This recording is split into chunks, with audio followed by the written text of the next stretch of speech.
ओम शांति। आज का अव्यक्त महावाक्य 2 अप्रैल 1972 से लिया गया है, जिसका शीर्षक है महिमा योग्य कैसे बने।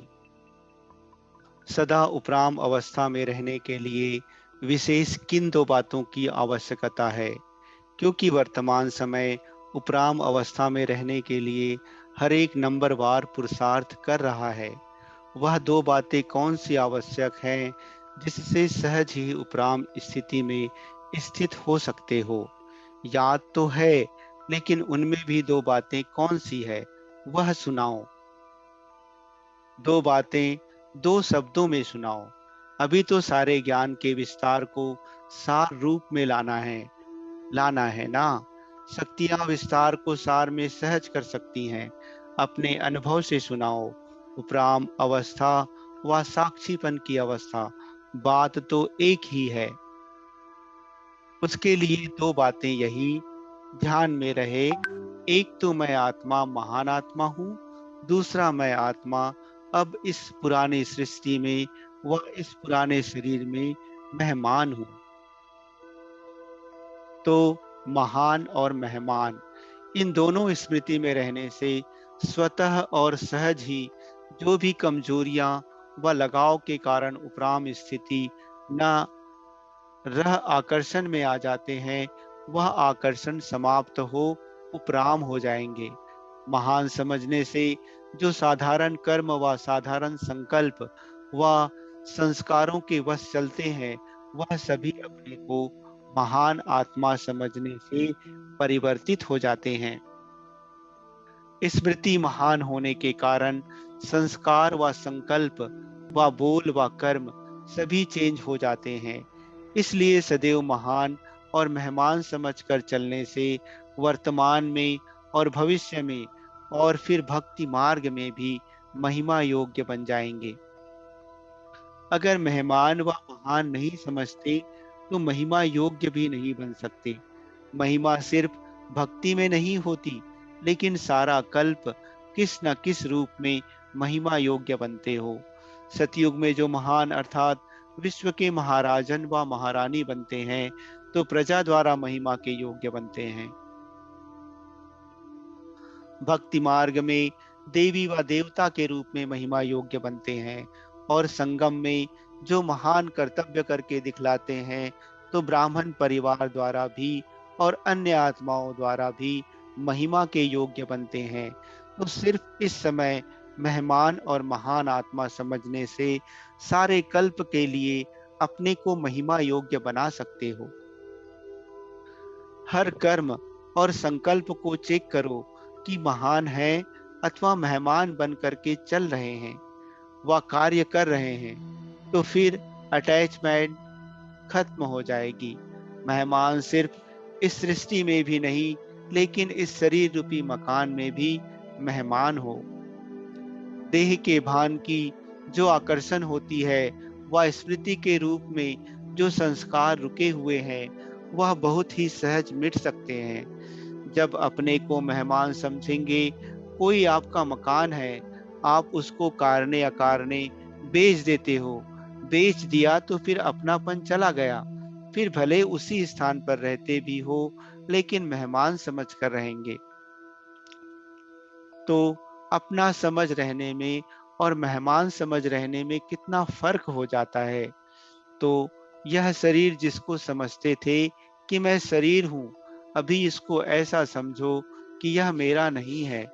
अभी मेरा कहेंगे, अभी यह शरीर आपका नहीं रहा जिससे मरजीवा बने, तो मेरा शरीर भी नहीं, तन अर्पण कर दिया वह मेरा समझती हो।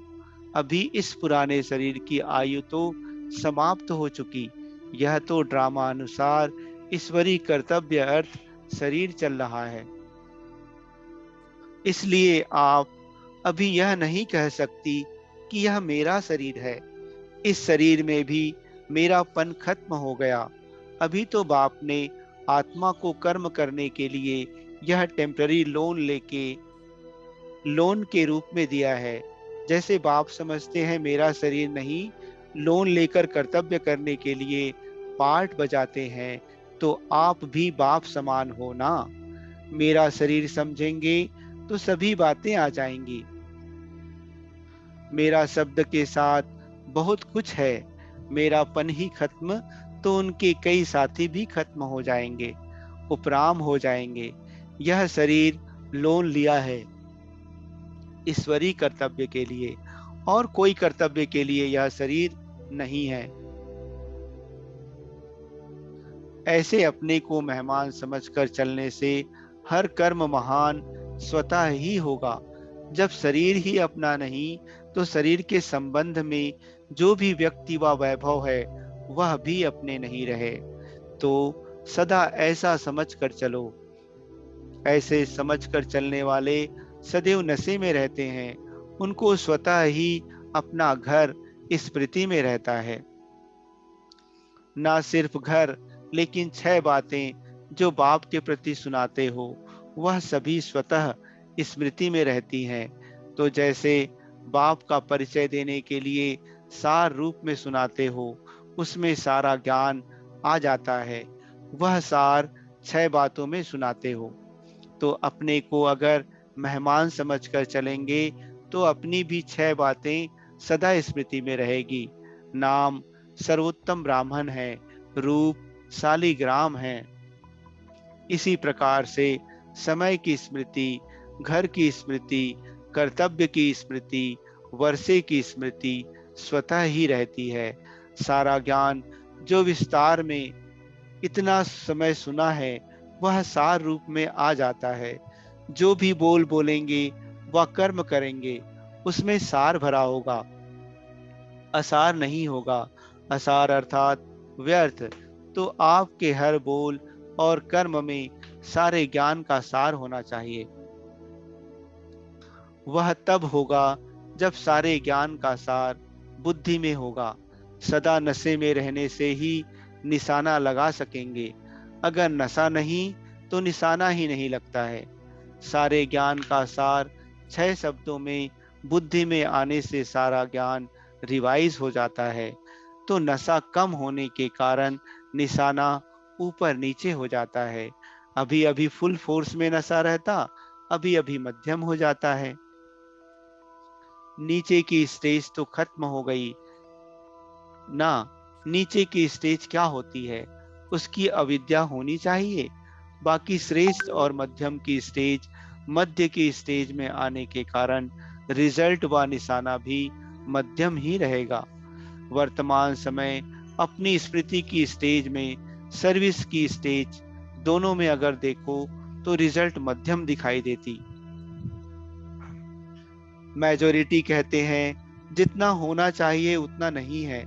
उस मध्यम रिजल्ट का मुख्य कारण यह है कि मध्यकाल के संस्कारों को अभी तक पूरी रीति भस्म नहीं किया है। तो यह मध्यकाल के संस्कार अर्थात द्वापर काल से लेकर जो देह अभिमान व कमजोरी के संस्कार भरते गए हैं, उनके वश होने के कारण मध्यम रिजल्ट दिखाई देती है। कंप्लेन भी यही करते हैं कि चाहते नहीं हैं, लेकिन संस्कार बहुत काल के होने के कारण फिर हो जाता। तो इन मध्यकाल के संस्कारों को पूरी रीति भस्म नहीं किया है। डॉक्टर लोग भी बीमारी के जर्म्स अर्थात कीटाणु को पूरी रीति खत्म करने की कोशिश करते हैं। अगर एक अंश भी रह जाता है तो अंश से वंश पैदा हो जाता। तो इसी प्रकार मध्यकाल के संस्कार अंश रूप में भी होने कारण आज अंश है, कल वंश हो जाता है। इसी के वशीभूत होने के कारण जो श्रेष्ठ रिजल्ट निकलनी चाहिए वह नहीं निकलती। कोई से भी पूछो कि आप अपने आप से संतुष्ट, अपने पुरुषार्थ से, अपनी सर्विस से व अपने ब्राह्मण परिवार के संपर्क से संतुष्ट हो, तो सोचते हैं। भले हाँ करते भी हैं, लेकिन सोच कर करते हैं, फलक से नहीं कहते। अपने पुरुषार्थ में, सर्विस में और संपर्क में, तीनों में ही सर्व आत्माओं के द्वारा संतुष्टता का सर्टिफिकेट मिलना चाहिए। सर्टिफिकेट कोई कागज पर लिखकर नहीं मिलेगा, लेकिन हर एक द्वारा अनुभव होगा। ऐसे सर्व आत्माओं के संपर्क में अपने को संतुष्ट रखना व सर्व को संतुष्ट करना, इसी में ही जो विजयी बनते हैं वही अष्ट देवता विजयी रत्न बनते हैं। दो बातों में ठीक हो जाते, बाकी जो यह तीसरी बात है उसमें यथाशक्ति और नंबरवार है तो सभी बातों में नंबरवार, लेकिन इस बात में ज्यादा है। अगर तीनों में संतुष्ट नहीं तो श्रेष्ठ व अष्ट रत्नों में नहीं आ सकते। पास विद ऑनर बनने के लिए सर्वदार द्वारा संतुष्टता का पासपोर्ट मिलना चाहिए। संपर्क की बात में कमी पड़ जाती है। संपर्क में संतुष्ट रहने और संतुष्ट करने की बात में पास होने के लिए कौन सी मुख्य बात होनी चाहिए? अनुभव के आधार से देखो, संपर्क में असंतुष्ट क्यों होते हैं? सर्व को संतुष्ट करने के लिए व अपने संपर्क को संतुष्ट करने के लिए व अपने संपर्क को श्रेष्ठ बनाने के लिए मुख्य बात अपने में सहन करने की व समाने की शक्ति होनी चाहिए। असंतुष्टता का कारण यह होता है जो कोई की वाणी व संस्कार व कर्म देखते हो वो अपने विवेक से यथार्थ नहीं लगता है। इसी कारण ऐसा बोल व कर्म हो जाता है जिससे दूसरी आत्मा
उतनी नहीं होती है।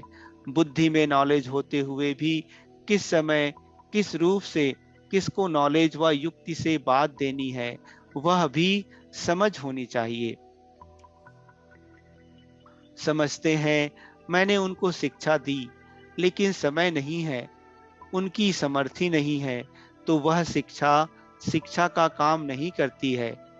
जैसे धरती देखकर और समय देखकर बीज बोया जाता है तो सफलता भी निकलती है। समय ना होगा वह धरनी ठीक नहीं होगी तो फिर भले कितनी कितना भी बड़ी क्वालिटी का बीज हो लेकिन फिर वह फल नहीं निकलेगा। इसी रीति ज्ञान के पॉइंट्स व शिक्षा व युक्ति देनी है तो धरनी और समय को देखना है। धरती अर्थात उस आत्मा की समर्थी को देखो और समय भी देखो, तब शिक्षा रूपी बीज फल दे सकता है। समझा? तो वर्तमान समय सर्वश्रेष्ठ आत्माओं को व महावीर महावीरनियों को इसी विशेष पुरुषार्थ तरफ अटेंशन देना चाहिए। यही महावीरता है। संतुष्ट को संतुष्ट रखना महावीरता नहीं है। स्नेही को स्नेह देना महावीरता नहीं। सहयोगी साथ सहयोगी बनना महावीरता नहीं। लेकिन जैसे अपकारियों पर भी उपकार करते हैं, कोई कितना भी असहयोगी बने अपने सहयोग की शक्ति से असहयोगी को सहयोगी बनाना, इसको महावीरता कहा जाता है। ऐसे नहीं कि इस कारण से यह नहीं होता है, यह आगे नहीं बढ़ता है, तब यह नहीं होता है। वह बढ़े व ना बढ़े, आप तो बढ़ सकते हो ना। ऐसे समझना चाहिए कि यह भी संबंध का स्नेह है। कोई संबंधी अगर कोई बात में कमजोर होता है, तो कमजोर को कमजोर समझ छोड़ देना मर्यादा नहीं कही जाती है। ईश्वरीय मर्यादा वही है जो कमजोर को कमजोर समझ छोड़ ना दे, लेकिन उसको भले देकर भलेवान बनावे और साथी बनाकर ऐसे कमजोर को हाई जंप देने योग्य बनावे, तब कहेंगे महावीर। तो इस सब्जेक्ट के ऊपर अटेंशन रखने से फिर जो भी सर्विस के प्लान्स बनाते हो, वह पॉइंट्स निकालते हो, वह सर्विस के प्लान्स रूपी जेवरों में यह हीरे चमक जाएंगे। सिर्फ सोना दूर से इतनी आकर्षण नहीं करता है। अगर सोने के अंदर हीरा होता है, तो वह दूर से ही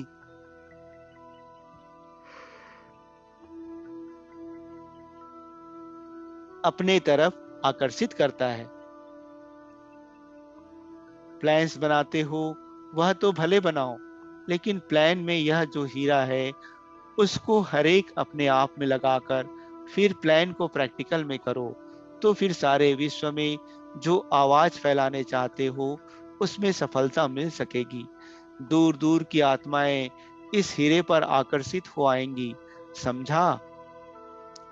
अच्छा। ओम शांति।